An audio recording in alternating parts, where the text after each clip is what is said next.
Olá, olá, turma! Como tá a cabecinha de vocês por aí? Eu espero que vocês estejam muito bem. Eu sou o Sad Nerd e esse é mais um Argonauta de uma Mente Confusa, o seu podcast de reflexões, pensamentos aleatórios e coisas que eu penso durante a noite que eu provavelmente deveria deixar na minha cabeça, mas eu resolvi gravar um podcast. Desde já, eu já gostaria de pedir para que vocês seguissem o @Argonauta Podcast no Instagram, no TikTok e ouçam a gente no YouTube Music, no Spotify e no Deezer. Avaliem o podcast, galera. Dê 5 estrelas ou quantas estrelas vocês acharem pertinente. Eu não sei a avaliação nos outros locais, mas avaliem a gente.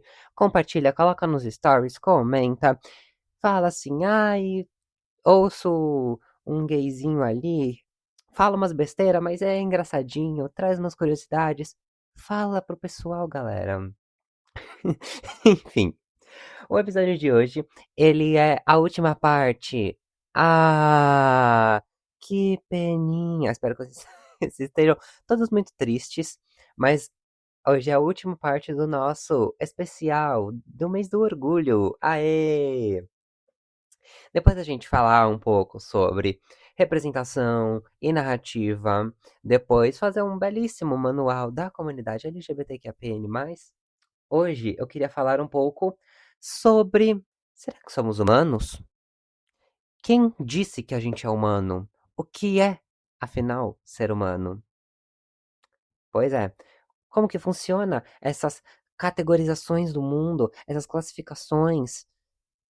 Esse episódio é muito interessante se você já tiver escutado o nosso episódio sobre classificação e categorização do mundo, em que eu dou um panorama geral na antropologia sobre classificação, a teoria da classificação, né? A antropologia vem desenvolvendo há algum tempo, principalmente nos estudos culturalistas. Hoje, quero começar de um jeito diferente. Normalmente, eu venho aqui e falo, esse é um Navegando Entre Linhas. Hoje não é necessariamente um Navegando Entre Linhas, mas eu vou fazer uma conexão com uma música. Quero começar com uma música, que aí a gente, a partir dela, vai fazer que nem o tatuzão aqui em São Paulo, cavar um buraco bem fundo, rumo aos confins da nossa mente. A faixa de hoje é O que pode um corpo sem juízo, da Jupe do Bairro. É bem curtinha, não é bem uma música, tipo interlúdio, mas enfim. Vou ler rapidinho pra vocês e aí a gente vai conectando com algumas coisinhas da reflexão que eu quero trazer hoje. Ela começa assim: não somos definidos pela natureza assim que nascemos, mas pela cultura que criamos e somos criados. Sexualidade e gênero são campos abertos de nossas personalidades e preenchemos conforme absorvemos elementos do mundo ao redor. Nos tornamos homens, nos tornamos mulheres ou homens. Não nascemos nada. Talvez nem humanos nascemos. Sob a cultura, a ação do tempo, do espaço, história, geografia, psicologia, antropologia, nos tornamos algo. Homens, mulheres, transgêneros, cisgêneros, heterossexuais, homossexuais, bissexuais e o que mais quisermos, pudermos ou nos dispusermos a ser. O que pode ser o corpo? E aqui eu quero trazer essa reflexão. A gente é majoritariamente construído socialmente. Seja a nossa sexualidade, aí eu tô dizendo heterossexualidade, homossexualidade, o nosso corpo, seja um corpo cis, um corpo trans, seja a nossa identidade nacional, a nossa identidade cultural, nosso estilo, tudo isso tem uma grande influência social. Não estou dizendo que, então você está dizendo que a influência social fez com que eu me tornasse uma pessoa LGBT? Não necessariamente. Claro que a gente tem um substrato biológico ali que vem sendo estudado, né, de como pessoas trans nascem, né, com questões biológicas, então tem ali um campo de estudos e que isso se reflete a partir da cultura, como a atração pelo mesmo gênero ocorre no cérebro, sim, mas a gente tentar achar uma questão biológica e natural para questões sociais, também é um grande reflexo da nossa sociedade. A gente há muito tempo já vem entendendo como que a cultura ela influencia, e aí de novo, eu não quero usar o termo determina, porque a gente não é determinado a quase nada, a gente é influenciado. Ainda assim, a gente tem uma mobilidade dentro dessas normas e dessas expectativas, né? É o que a Butler vai falar, né? Que eu sempre cito a diva, mas no final é isso. É como a gente, dentro dessas normas, vai atuando, vai brincando ali dentro. E no final, a nossa própria existência como indivíduos na sociedade está dentro disso. Então, dentro de uma gama de estilo que é possibilitado a gente a exercer, a gente ali escolhe, ah, eu gosto mais de tal cor, gosto mais de tal roupa. Então você tem certas escolhas e certas influências históricas, regionais. Então, dependendo de onde você mora e de quando você nasceu, você é influenciado a se vestir de certa forma, a falar de uma certa forma, a se comportar de uma certa maneira. Tudo isso é uma contribuição cultural. Mas a gente tem uma certa dificuldade de compreensão de que até o que a gente entende, ou ao menos entendeu em grande medida, como natural e biológico, é social. Uma dessas categorias é a categoria de comportamento relacionado a sexo. E aqui eu vou citar o livro Sexo e Temperamento em Três Sociedades Primitivas, da diva Margaret Mead. É um livro de 1935. A Margaret Mead foi orientada, na verdade, pelo Boas, que a gente já citou aqui, o Franz Boas, o fundador da escola culturalista estadunidense. E a Margaret Mead, ela faz esse estudo para entender. Ok, na sociedade, a gente tá falando de 1935, mas vocês vão entender o quanto isso ainda tá em voga hoje em dia. Sexo e o comportamento eram atrelados, então mulheres eram passivas, homens violentos, fortes, decididos, as mulheres são mais maleáveis, as mulheres são mais sensíveis. E isso era dado como um dado biológico. E ela vai em três sociedades, que eles colocam, né, sociedades primitivas, mas ela faz três estudos etnográficos em povos da Papua Nova Guiné para questionar exatamente essas coisas que eram consideradas femininas e masculinas e colocadas como biológicas. Então, vamos lá. Sociedade por sociedade, aí é muito interessante a seleção dessas sociedades em como elas vão interagir entre si para a Mid construir o argumento dela. O primeiro povo que ela estuda é os Arapesh, e ela descreve essa sociedade como tanto os homens quanto as mulheres são educados a serem cooperativos, gentis, cuidadosos, sensíveis e muito pouco agressivos. O cuidado com as crianças não era uma tarefa só feminina. Os homens também, eles estavam ali participando, né, do cuidado das crianças, do cuidado dos filhos. E o que os estadunidenses leriam como feminino, os homens também eram. E, inclusive, na questão da própria guerra, os Arapesh, por mais que eles iam pra guerra, né, pra ir lá defender seu território, enfim, disputar com outros povos, eles não glorificavam a guerra. Isso é muito diferente. É uma coisa é você defender o seu território, a outra coisa é você ter uma, um deus ou uma entidade da guerra, você preparar todo o seu armamento, preparar soldados e ter uma ideologia voltada para a violência. Tudo isso é uma glorificação da guerra, né? Então, por exemplo, os gregos tinham lá é, os deuses da guerra, a nossa sociedade, inclusive, tem uma cultura voltada para o militarismo, para o controle da própria agressividade, para a violência, de ai, se alguém te bater, você bate de volta, a cultura das armas, tudo isso está voltado para uma glorificação da guerra. Os Arapesh não. Eles eram mais pacíficos em relação a isso. A segunda cultura, e aqui ela vai, né, falando bastante sobre essas culturas ao longo do livro, mas eu quero trazer de forma mais sintética para chegar no meu ponto. A segunda, o segundo povo que a Margaret Mead estuda é os Mundugumor, que atualmente eles são chamados de Biwat ou Bivat. E a Mead, ela encontrou praticamente o oposto dos Arapesh.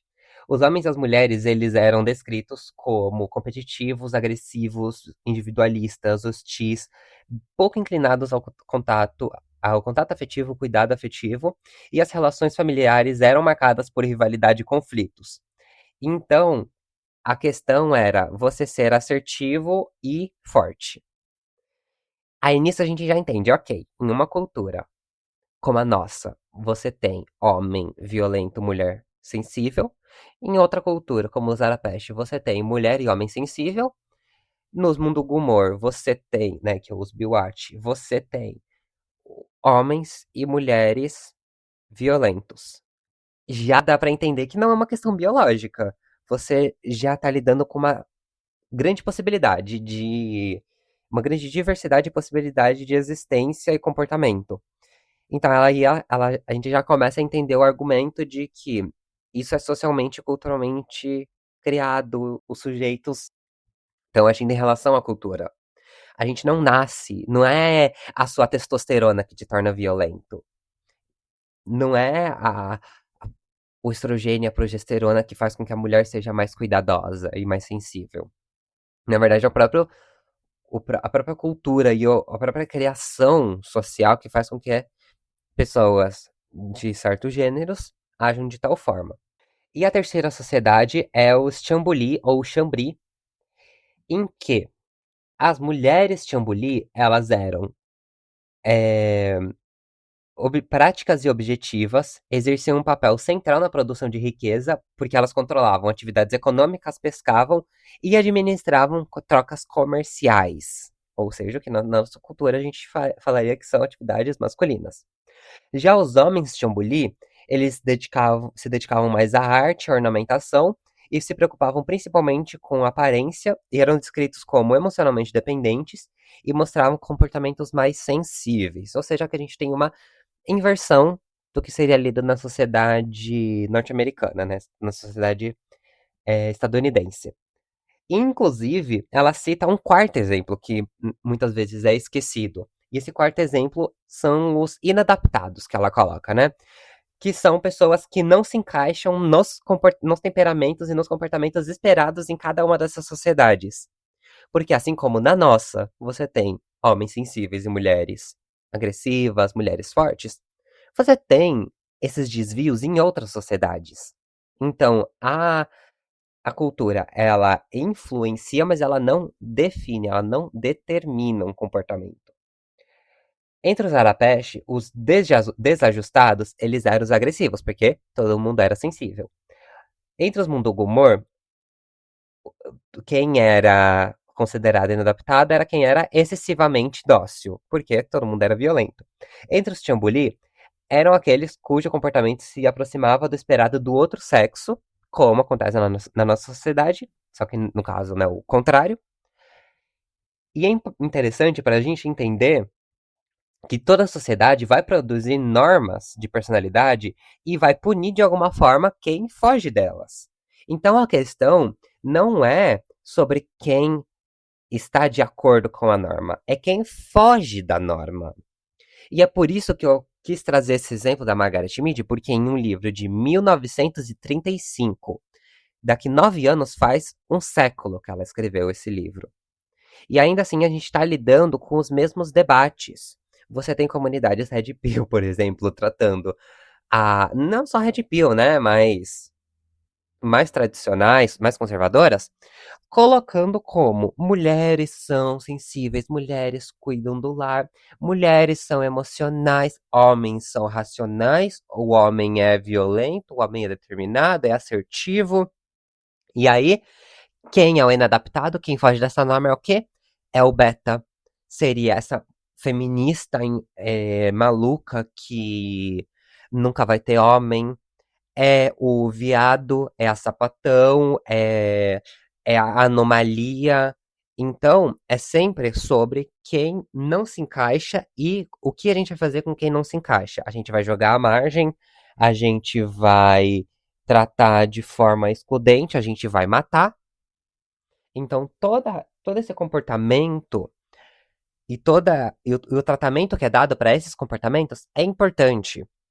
Porque aqui a gente não está lidando como essas pessoas elas são anomalias da natureza. Elas são anomalias de um ponto de vista cultural, ou seja, elas são inadaptadas numa cultura, naquela cultura. Então a grande questão é que um homem na nossa cultura afeminado, mais sensível, não é que ele tem um problema de fábrica, é que as pessoas não veem nele o que é esperado ver num homem. O que parece ser óbvio, mas muitas vezes a gente esquece. O óbvio às vezes precisa ser dito. E também ela destrói uma coisa muito importante, que é essa assimilação, né? E essa aproximação do social ao natural. E e aqui a gente já começa esse jogo da antropologia dessa época a perceber que, olha, tem muita coisa aqui que a gente tá achando que é natural e na verdade é bem que social. Outro estudo que eu ah, não, pera, eu queria fazer mais uma observação, porque eu estava vendo um artigo da USP sobre isso, e, né, obviamente você tem pessoas que olharam para os Arapeste, para os Tiambuli, para os Mundugumor, e falaram assim: ai, não, a Margaret Mead tá maluca, não é nada disso. Um deles é o David Lipset, que anos depois ele vai voltar lá e vai defender que, por exemplo, os homens Tiambuli e as mulheres Tiambuli, eles estavam em esferas muito diferentes de atuação e por isso que as mulheres não queriam e nem almejavam ter acesso ao poder dos homens naquela sociedade. Então, não é que, sim, a mulher estava cuidando lá do desenvolvimento econômico das aldeias, e o homem estava cuidando, né, mais sensível, da arte. Não é que eles estavam em posições hierárquicas, como a gente coloca na nossa sociedade, é que eles estavam em duas esferas tão diferentes que não se compreendia que um queria penetrar no âmbito do outro. E para o Lipset, ele vai revisitar todos esses debates, não seria possível entender os homens e mulheres em uma escala de poder como a gente tem na nossa sociedade, que é o que eu estava dizendo. Ou seja, um sexo não dominava e nem procurava dominar o outro. O que ele coloca de novo, aí porque né, o Lipset ele vai falar mal primeiro da Mid, vai falar que ela tava maluca, mas depois ele volta, estuda de novo e fala: não, não é que não era bem assim. É que a dinâmica de relação entre os sexos nessa sociedade se dá de forma distinta. Então, não é que as mulheres. Porque o grande ponto que foi lido na época é que as mulheres Tiambuli dominavam os homens, enquanto na nossa sociedade os homens dominam, né, as mulheres. E o ponto dele é que não é que as mulheres dominam os homens, é que as mulheres estão numa esfera e os homens estão em outra. Então, não tem uma dinâmica de dominação. E aí entra o ponto da dominação na nossa sociedade. Não é que o homem domina a mulher por uma questão biológica, da mulher precisar ser dominada, do homem dominar. É porque a nossa sociedade desenvolveu socialmente uma dinâmica de hierarquia e dominação entre os gêneros, né, principalmente os sexos. E aí desmonta outra coisa que é a preponderância de um gênero e um sexo em relação ao outro. E aí sim, a gente entra no próximo estudo que eu queria citar, que é um estudo muito interessante, ele é muito famoso nas ciências sociais, que é o estudo da Anne Fausto Sterling, que é um estudo de 1993, que ele é intitulado The Five Sexes, Why Male and Female Are Not Enough. Em português, né? Nem todo mundo aqui é bilíngue. Os cinco sexos, porque o macho e fêmea não são suficientes. E a Fausta Starling, ela vai criticar essa classificação estritamente binária que a gente tem entre macho e fêmea. É isso. Feminino e masculino. Por quê? Eu expliquei no episódio passado que a, o sistema sexo-gênero, como ele funciona, as pessoas entendem ele correntemente na nossa sociedade. Sexo biológico, você nasce, né? E aí a gente teria, tradicionalmente, macho e fêmea, mas hoje a gente já entende o intersexo, que eu vou falar mais um pouco daqui a pouco.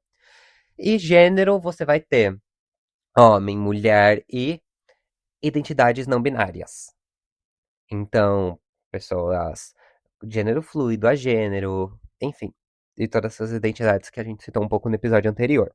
A Foster Sterling, ela vai falar que a existência de pessoas intersexo torna essa categoria insuficiente. Por quê? Ela vai estudar que ela fala, né, 5 sexos no título, mas ela coloca que existem mais de 100, né? Então, assim, a variação, não só cromossômica, que a gente joga tudo nas costas dos cromossomos, coitados, mas é uma questão, é uma questão cromossômica, é uma questão de diversos outros fatores hormonais e de como o corpo vai se regular, que faz com que a possibilidade, a diversidade sexual entre os seres humanos seja muito maior. E aqui ela não tá dizendo que existem, né, de novo, só os 5 sexos. O texto, ele tinha esse caráter satírico e provocativo de colocar que as categorias médicas, elas eram muito mais arbitrárias do que a gente gosta de admitir. E a gente tem essa questão, porque a gente acha que médico e a biologia é tudo aqui, ó, é tudo certinho, e as ciências humanas não, eles são muito subjetivos, e as ciências naturais é quem é estritamente é, objetivo. E na verdade, não. A própria autora, ela vai explicar que ela queria exatamente ir contra essas categorias estritamente. Ai, só existe macho e fêmea na natureza. Não, não existe só macho e fêmea na natureza. Eu vou falar um pouco mais disso mais pra frente, mas o próprio estudo que a Fausto Starling publica nos anos 2000, que é The Five Sexes Revisited, né? Os cinco sexos revisitado, ela vai revisar algumas formulações e aí ela vai enfatizar ainda mais que o sexo humano ele é composto por diversas dimensões, então, como eu falei, os cromossomos, hormônios, genitais, gônadas, as características secundárias, então depende toda de um grande sistema de coisas para que a gente produza o sexo, como a gente entende. E que essas dimensões, elas nem sempre vão ficar completamente alinhadas, perfeitamente alinhadas. E aí que as pessoas intersexo, elas vão entrar nessa conversa. Porque essa possibilidade múltipla e quase infinita vai fazer com que, biologicamente, de forma natural, as pessoas, elas variem. Vamos colocar, por exemplo, que o 0 seja feminino, um ideal feminino, e o 10 seja um ideal masculino. As pessoas, na verdade, elas estão dentro disso. E que, claro, você vai ter pessoas que vão se aproximar mais do 10, tem pessoas que vão se aproximar mais do 0. E pessoas que são ditas intersexo na nossa sociedade, porque aí também a gente tem que ver, né? Pessoas intersexo, elas são definidas por certas categorias, e como é algo que foi recentemente, ainda está sendo aderido por uma comunidade médica ampla, ainda se tem poucas pessoas na comunidade médica que entendem plenamente como agir com bebês intersexo, como se relacionar com isso, você ainda tem uma definição muito específica de pessoas intersexo. Então, normalmente está muito associada ao que antigamente, né, seria chamado hermafrodita. Então, está muito associado à questão dos órgãos genitais. Então, é, a mulher cis que pode não ter nascido com útero, ou pode ter nascido com. Uma pessoa pode ter nascido com os dois órgãos genitais, ou um órgão genital um pouco menos desenvolvido do que outro. Então, é muito mais essas características.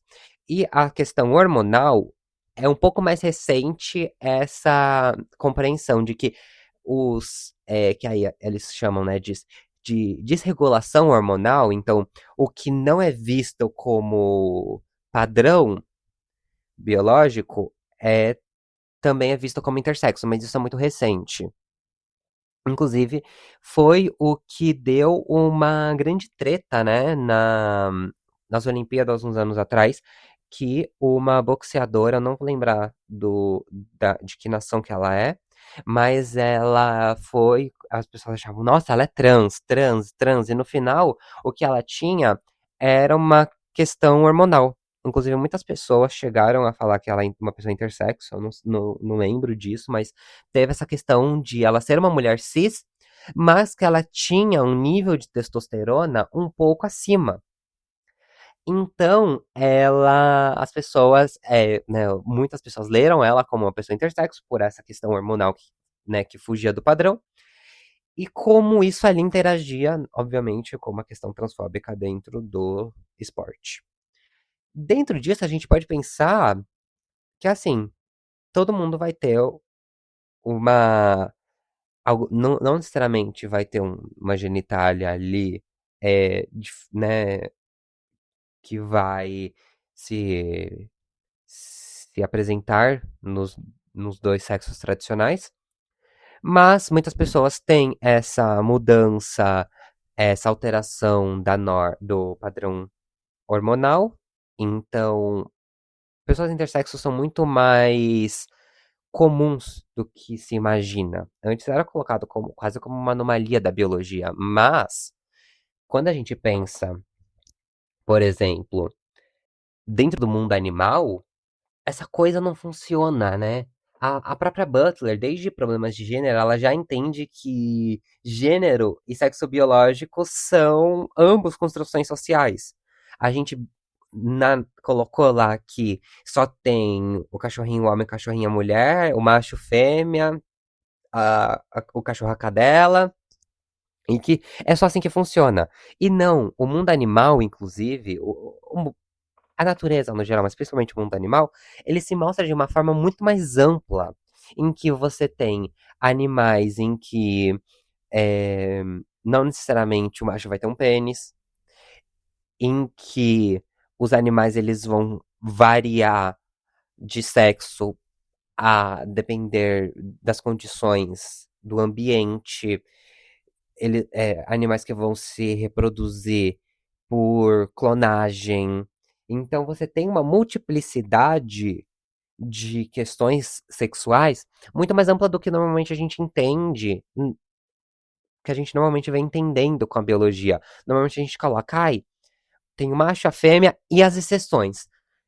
Só que, gente, tem tanta exceção que será que é exceção mesmo? E aí eu separei algumas que eu pesquisei. Porque assim, né, quando a gente pensa essa categoria de que macho fertiliza e a fêmea é fecundada, a gente tá tirando um monte de coisa. Por exemplo, no peixe palhaço, todos nascem com características femininas e masculinas. O maior peixe do grupo se torna a fêmea dominante, enquanto o segundo maior se torna o macho reprodutor, que vai atuar na fertilização, mesmo que o aparelho reprodutivo vá mudando de fase ao longo da vida. Os insectos do gênero Neutrogla, desculpa a todos os biólogos, mas é isso, o gênero Neutrogla, eles têm uma inversão de papel no momento reprodutivo. As fêmeas possuem um órgão penetrador, enquanto os machos possuem um órgão receptor. Além de, claro, nos cavalos marinhos, por exemplo, é o macho quem vai engravidar, não é a fêmea. Os bonobos, por exemplo, que são uma espécie de chimpanzé, tanto o macho quanto a fêmea vão apresentar comportamentos homossexuais. Então, eles vão usar o sexo para se aproximar de certos membros dominantes do grupo e ganhar status. E ainda, inclusive, muitos bonobos jovens vão se confortar com abraços e atos sexuais com pessoas, ó, com bonobos do mesmo sexo. Só nisso a gente já consegue ver que o que a gente acha que é exceção, na verdade, tá na regra. Então, assim, você vai falar que que os cavalos marinhos que os insetos lá, os neotrógla, que o, você tem os exemplos das águas vivas, diversos seres do reino animal, eles vão agir de formas que a gente vai falar, não, mas isso aí não acontece em todo. Tá, mas será que a gente não tá colocando as nossas categorias de macho e fêmea, que a gente acha que é assim que funciona, em em outras experiências, em outros seres que não cabem naquilo? Porque assim, quando a gente diz que só tem macho e fêmea, a gente tá dizendo muito mais da nossa cultura do que da biologia. Porque se a gente coloca, por exemplo, em outras culturas, você tem outras formas de expressão de gênero. Você, né, a gente falou aqui dos Arapesh, por exemplo, mas você tem em muitas sociedades uma não binaridade de gênero, que você vai ter uma multiplicidade muito grande de gêneros. Você vai dizer que isso está baseado em algo não natural? Ou será que eles só conseguem ter uma lente pro social diferente da nossa? E que a gente tá utilizando a nossa lente cultural para enxergar os outros e categorizar o mundo, e a partir dessa categorização que a gente faz do mundo, a gente julga. Porque aí eles vão falar o quê? Que os Cavalo Marinho é um bando de gays? Ah, ele engravida. Tá, mas os cavalos marinhos funcionam assim. Os insetos lá tem a fêmea que penetra e o macho que é penetrado. Você vai falar o contrário? Aí, ó, o fato. Então, assim, o quanto as nossas categorias de existência não estão fazendo com que a gente coloque a existência dos outros. Só para dar mais alguns exemplos, algumas espécies de golfinhos também vão apresentar alguns comportamentos homossexuais, inclusive que ajudam a regular o próprio grupo.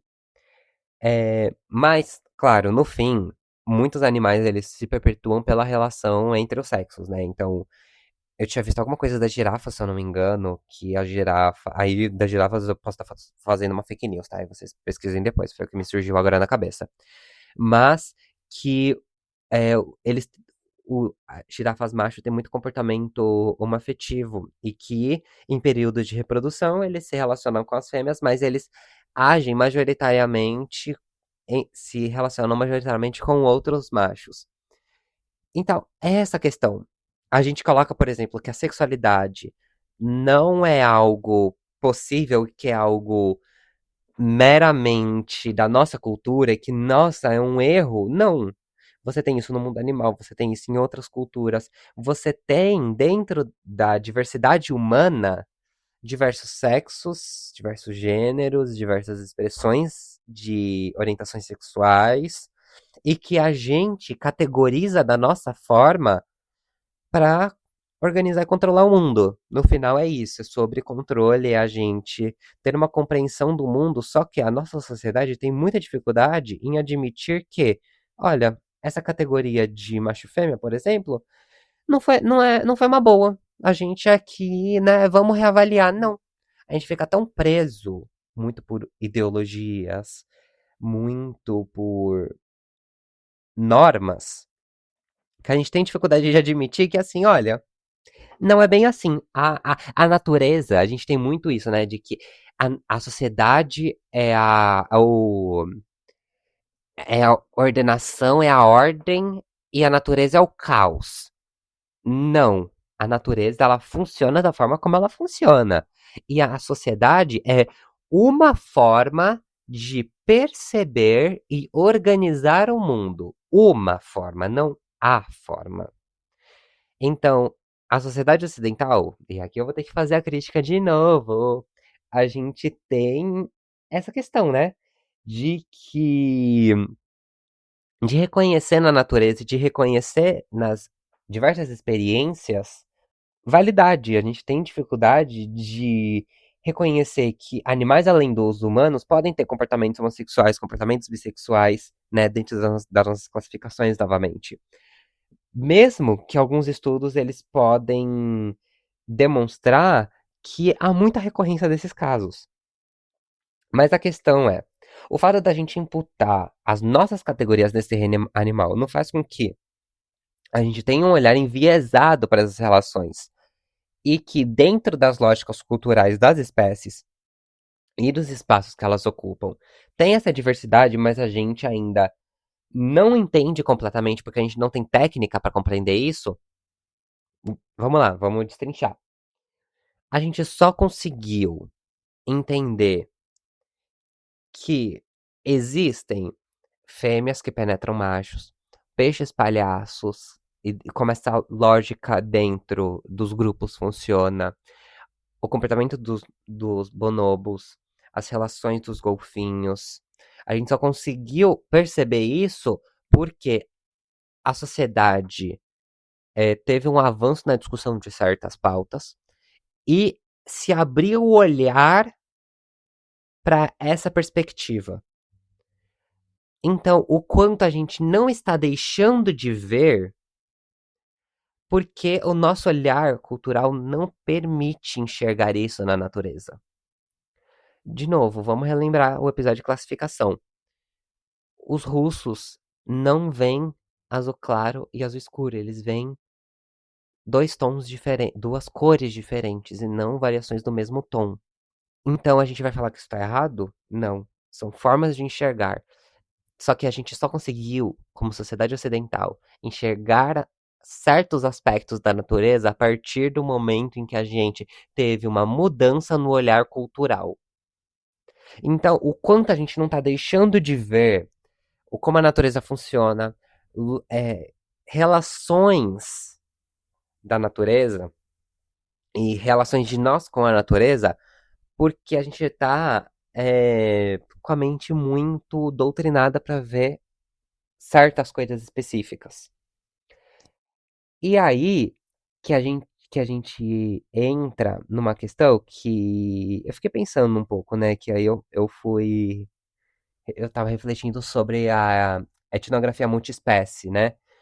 Porque a etnografia multiespécie é uma área da antropologia que ela pensa não só os animais como recursos ou coisas, mas como sujeitos ativos, sujeitos com comportamento, agência e papel na vida social. Eles estudam como os animais interagem entre si e como eles, não só os animais, né, mas seres vivos, plantas, vão interagir entre si e vão interagir com a gente. E além disso, tem o próprio estudo da etologia. A etologia, ela vai estudar o comportamento animal, então hierarquia, cooperação, conflito, cuidado parental, comunicação, tudo isso tá tá junto, tudo isso tá conectado, né, nesses campos de estudo. Parece muito maluco, ah, mas estuda a cultura nos animais? Sim, porque se a gente, seres humanos, tem a possibilidade de produzir cultura, por que outros animais não podem? Por exemplo, as baleias, já tem vários estudos falando disso. As baleias têm sotaque e elas têm dialeto. Dependendo de onde uma baleia é, ela pode se comunicar melhor com outras baleias por causa de dialetos. Só que a gente, como humanidade, a gente tem uma dificuldade de entender que outros seres vivos possuem formas de existência tão complexas quanto as nossas. A gente sempre colocou qual a diferença entre os animais e a gente? Ai, a gente é racional. Será? Primeiro, será que a gente é racional? E será que se a gente é racional, será que só a gente é racional? Ou será que as outras formas de vida não têm formas diferentes de se relacionar e formas diferentes de pensar? Porque você que tem um bichinho de estimação, um gato, um cachorro em casa, você vai falar que aquele bicho não tem racionalidade. Que o cachorro que faz carinha de coitado é só instinto. Que o gato que vai lá sabe exatamente que você mexeu aonde ele não queria que você mexesse, ele vai lá e te provoca. Você vai falar que ele é racional? Gente, quem tem pet sabe muito bem, ou convive com pet, sabe muito bem que a última coisa que aqueles bichos são é irracional, galera. Você vai falar que é instinto? Não é. Se fosse instinto, todo cachorro e todo gato agiria igual. Por que não age? Porque eles têm personalidade, porque eles têm racionalidade. Só que a gente tem dificuldade de ver isso. A gente tem dificuldade de pensar que tudo que tá para além da gente é muito mais complexo. E a gente tem essa coisa de querer se colocar como especial. Não, porque a nossa cultura é assim. Sim, a nossa cultura é assim, a do outro é assada, a do outro é do outro jeito. É assim que funciona, galera. Quando a gente entende que essas categorias fáceis, né, universais, que a gente adora colocar, elas ignoravam e ainda ignoram, e eu acho que ainda vão ignorar por muito tempo, as diversas exceções que vão contradizer essa regra, e de fato perceber que o que cabe na regra é muito pouco e que, na verdade, vamos ser bem honestos, uma regra que tem um monte de exceção, ela não é uma boa regra.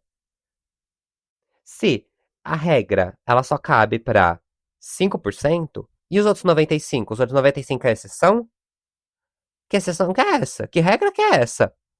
A gente tem que reformular esse negócio.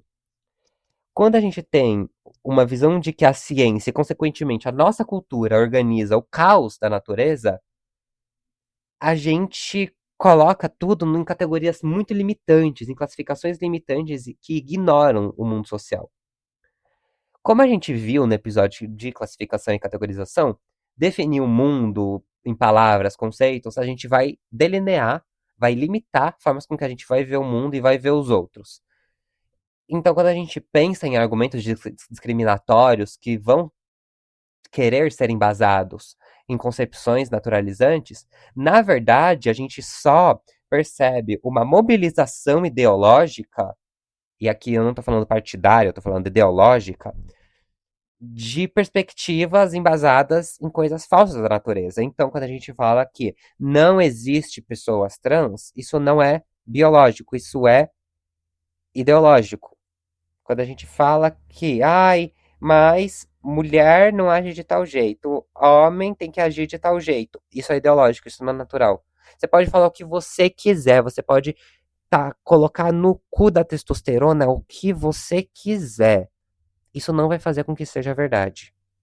Você pode colocar que mulheres são sensíveis porque não tem testosterona, você vai falar que mulheres são fracas porque não tem testosterona, você vai falar que o homem é mais racional porque tem testosterona. Isso não vai fazer com que seja verdade. Porque a gente tem estudos e a gente tem diversas formas de entender que isso não é aplicável. E aqui, aí, né, podem falar, ah, mas você não tem um episódio sobre verdade, que a verdade ela é construída. Sim, e é por isso que a verdade ela é ideológica também. Então, o fato de querer colocar na conta da testosterona um monte de coisa que não é relacionada a ela é ideológico. E tirar isso da conta da testosterona também é ideológico. Não existe uma verdade universal. O que existem é leituras, mas tem leituras que estão embasadas em experiências concretas do mundo e tem experiências que não estão. Você falar que pessoas intersexo são anomalias da natureza, deixa de levar em consideração uma gama de infinitas possibilidades de existência que não são anomalias e que, não, e que as pessoas tendem a ver como, né, principalmente a comunidade médica, nasce um bebê intersexo, quer corrigir. Só que não há gente, não tem correção para não um problema. Uma coisa é, vamos lá. Uma coisa é, você, o bebê nasce lá com um problema e que se ele não fizer essa cirurgia, ele vai ter mais problema no futuro. Outra questão é, o bebê nasceu intersexo, aparentemente ele não vai ter, né, nenhum problema hormonal, não vai ter nada, e querem fazer cirurgia nele pra, muitas aspas aqui, tá? Estou fazendo aspas na gravação. Conformidade de gênero. Ah, a gônada masculina tá mais desenvolvida. Então vamos tirar. Aí aquele bebê cresce, tem um puta problema, porque o corpo, ele estava, ele, o já tem estudo sobre o corpo intersexo, ele se regula, ele se autorregula, porque ele é biologicamente, ele está biologicamente perfeito. Ele é perfeito. Ele já tá ali. Isso vai causando, e aí o bebê, né, ele não vai produzir, pode não produzir, né, depende, mas pode, por exemplo, não produzir nesse caso hipotético que eu tô colocando, não vai produzir talvez testosterona de forma natural, aí vai ter que tomar testosterona, e aí vai começar a dar um monte de questão, você pode ter disforia, pode ser que o bebê, depois a criança aí fala, mas eu não me identifico como homem, e aí vai ver, fizeram uma escolha pra ele lá atrás que não que foi nada a ver. Inclusive eu recomendo aqui, eu vou passar pro próximo tópico pra gente não ficar viajando muito aqui, mais do que eu já viajei, que ainda eu quero viajar mais em outro ponto. Vejam um vídeo que a Karen Bakini fez sobre o grupo Intersexo Brasil, que é uma organização muito importante para a luta da comunidade intersexo e que, como pessoa LGBT, eu gostaria de né, dar visibilidade para isso. Então, vão atrás de entender, né, que a gente precisa falar desses grupos que desestabilizam essas categorias que elas parecem muito fixas e muito bonitinhas, até que não são mais, e a gente começa a marginalizar essas pessoas e tratar as pessoas como anomalias quando, na verdade, elas não são. Enfim, próximo tópico. E aqui é o último tópico que aí eu também vou deixar vocês maluquinhas, porque é o título desse episódio, eu só vou falar dele no final do episódio. Eu gostaria de propor a gente desnaturalizar a própria categoria humana. Como eu falei aqui, a gente considera que o humano é racional, tá? Se nem só o humano é racional, o que é ser humano? E, primeiro, a categoria humana, ela foi utilizada de uma maneira muito específica, né? Quem que era humano há um tempo atrás? Era branco, homem, cis, hétero, né, autodeclarado cristão, europeus. E a categoria humana, ela surge, principalmente, né, principalmente não, surge na Europa, e eles se definem como humanos, principalmente os gregos, e depois os romanos, né, vão se definir, quem não era bicho. É assim que era. Os árabes eram bichos, os mouros eram bichos, os germânicos eram bichos, né? À toa que os germânicos eram vistos como bárbaros, por um motivo, né? Muito claro. E aí depois, né, com a exploração colonial, os asiáticos eram bichos, pessoas negras eram bichos, os indígenas foram bichos, e eram colocados como, sem alma, eles não tinham alma, porque antes o quê? Não era só racionalidade, não era só eles são irracionais. Eles não têm alma, porque, eles conseguem fazer as coisas, eles falam, mas falam línguas, falam coisas que eu não entendo. Então, a categoria humana, ela sempre foi mobilizada como não uma categoria para incluir, mas uma categoria para excluir grupos. Então, quando a gente, eu sou um ser humano, essa categoria, o que foi acontecendo é que ela foi ampliada para diferentes grupos que lutaram por direitos para serem considerados dignos de vida. Então, a grande questão aqui que eu quero mobilizar é que a gente acabou alterando a dimensão com que essa palavra foi utilizada, mas não modificou o próprio significado. Então, a grande questão é que quando a gente diz eu sou um ser humano, a gente não tá falando eu sou humano, a gente tá falando que as outras coisas não são humanas. O que não é humano? Todo o restante. Então, um cachorro não é humano, um gato não é humano, uma planta não é humano, bactéria, tudo isso não é humano. E eu não estou dizendo que deveria ser, tá? Eu estou provocando. Meu papel aqui é provocar.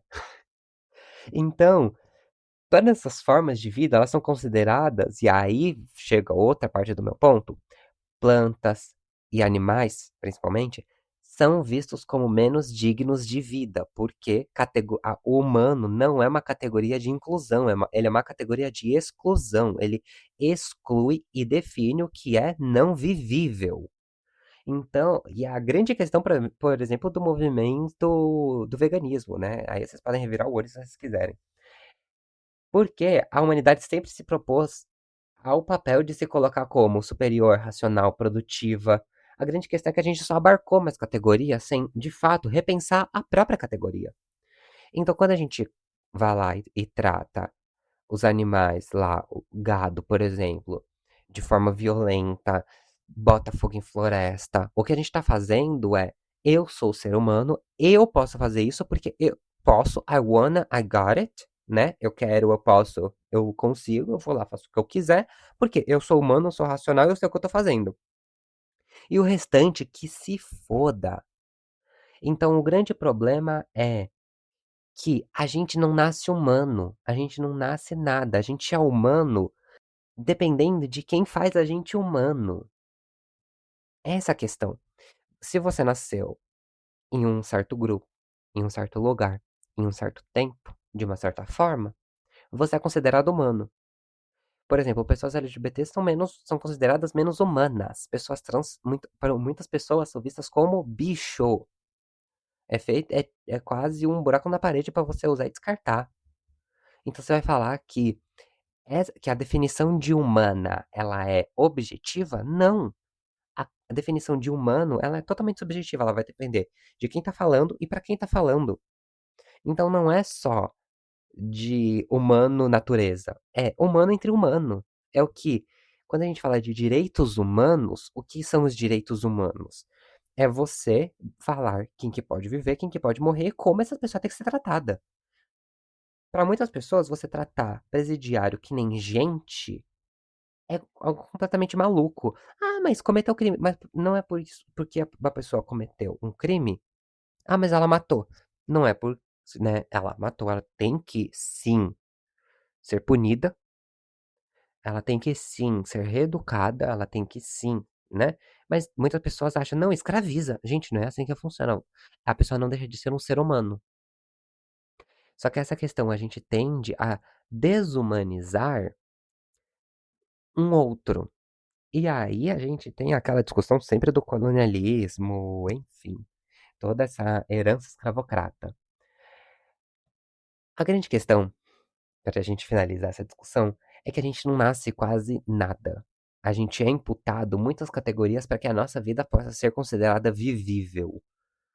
E que, dependendo de como a gente se coloca no mundo e se porta no mundo e se permite se viver nesse mundo, a gente é lido como mais ou menos humano, lido mais ou menos como válido. Então, ao longo do episódio, a gente viu que sexo é construído socialmente, gênero é construído socialmente, orientação sexual é lido, né, diferente socialmente, que isso existe na natureza e, portanto, não é algo anormal a existência de diversos sexos. A gente já falou aqui de categorias não binárias, então, existência de existências não binárias e a própria existência humana. Então, de fato, quem disse que a gente é humano? Foi um outro que disse que a gente é humano para que a gente se sinta humano e a gente se permita ser humano e permita dizer: eu sou humano e você não é. Enfim, essa é a reflexão que eu queria trazer hoje para vocês. Eu espero que vocês tenham gostado, que tenha sido interessante. Eu quis trazer muitas perguntas e aí a gente pode, ao longo dos próximos episódios, ir destrinchando e refletindo mais acerca disso. Isso é tudo por hoje. Eu espero ter bagunçado um pouco a mente de vocês ou ajudado a organizar algumas ideias. Muito obrigado pela presença de vocês. Um abraço e até a próxima semana. Esse foi o Argonauta de uma Mente Confusa, seu podcast de reflexões. Se alguma ideia ficou reverberando, se algum verso te atravessou, então a viagem valeu a pena. A gente se encontra na próxima travessia, gente. Até a próxima semana. Tchau!